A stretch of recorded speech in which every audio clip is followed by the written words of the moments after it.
Shalom. Badan Pekerja Harian Gereja Bethel Indonesia telah mengeluarkan sikap teologis GBI mengenai gereja online.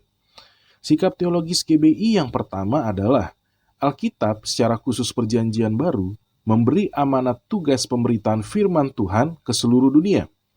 Maka pelayanan online adalah sarana yang efektif dipakai oleh setiap orang percaya, baik dalam bingkai gereja maupun secara pribadi. Istilah pelayanan online lebih dipilih daripada gereja online agar tidak menimbulkan salah tafsir. 2. Untuk menjangkau banyak jiwa, Roh Kudus tidak terbatas memakai berbagai sarana. Karena itu, pelayanan online diyakini sebagai metode dan media yang dapat dipakai oleh Roh Kudus. Ladang sudah menguning, tetapi penuainya sedikit. Untuk itu, kemajuan teknologi melalui internet ini harus digunakan untuk menjangkau mereka yang tidak dapat dijangkau melalui metode klasik atau gereja fisik. 3. Amanat agung Yesus dalam Matius 28 ayat 18-20, dalam pelaksanaannya ada yang bisa dilakukan dengan metode online. Misalnya, pemberitaan Injil, pengajaran, pemuridan. Tapi, ada yang harus dilakukan tatap muka secara langsung, yaitu baptisan. Selanjutnya, perkembangan gereja dan pelayanan gereja sampai dengan sekarang ini telah mengarah kepada implementasi teknologi digital yang melahirkan model dan pelayanan online.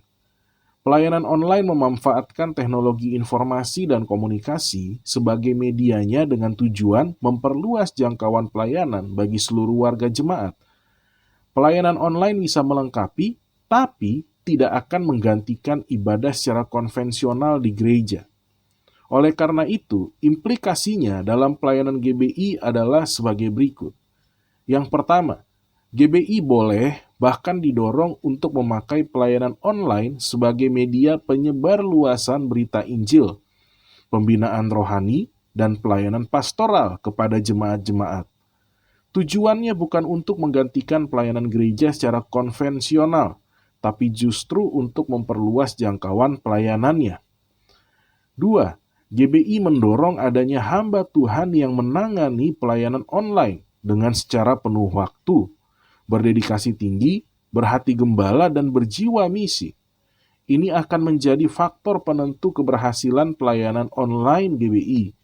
Pengajaran dan pembinaan, doa dan konseling secara online dapat dilakukan secara efektif.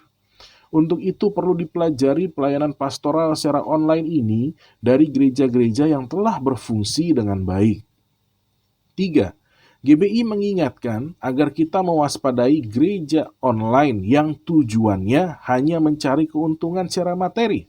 Contohnya, ada seorang yang bertindak sebagai operator yang menghimpunkan klip pujian dan khotbah dari tim pujian dan pembicara terkenal dari YouTube, kemudian menayangkannya dan meminta donasi. Padahal dia tidak memiliki jemaat yang digembalakan secara langsung. Mengenai keterkaitannya dengan kepejabatan di GBI adalah sebagai berikut. Setiap pejabat GBI didorong mengembangkan pelayanan melalui media atau online ini untuk penjangkauan dan pembinaan umat. Namun, ada hal yang harus dilakukan secara tatap muka, yaitu ibadah di suatu tempat secara konvensional yang kemudian disiarkan secara live streaming, pelayanan sakramen, baik baptisan air dan perjamuan kudus, juga pemberkatan pernikahan dan pemakaman. Selanjutnya, berkaitan dengan perkembangan situasi saat ini, ada hal yang perlu menjadi catatan untuk para pejabat GBI, yaitu di masa darurat pandemi, perjamuan kudus boleh dilakukan secara online karena bisa dilakukan berulang kali, berbeda dengan baptisan air, pemberkatan pernikahan, dan pemakaman yang hanya bisa dilakukan sekali saja. Untuk penjelasan lengkapnya, Anda bisa melihat dokumen sikap teologis GBI di link yang kami sertakan, atau dalam buku sikap teologis GBI yang diterbitkan oleh Departemen Teologi BPH GBI. Terima kasih, Tuhan Yesus memberkati.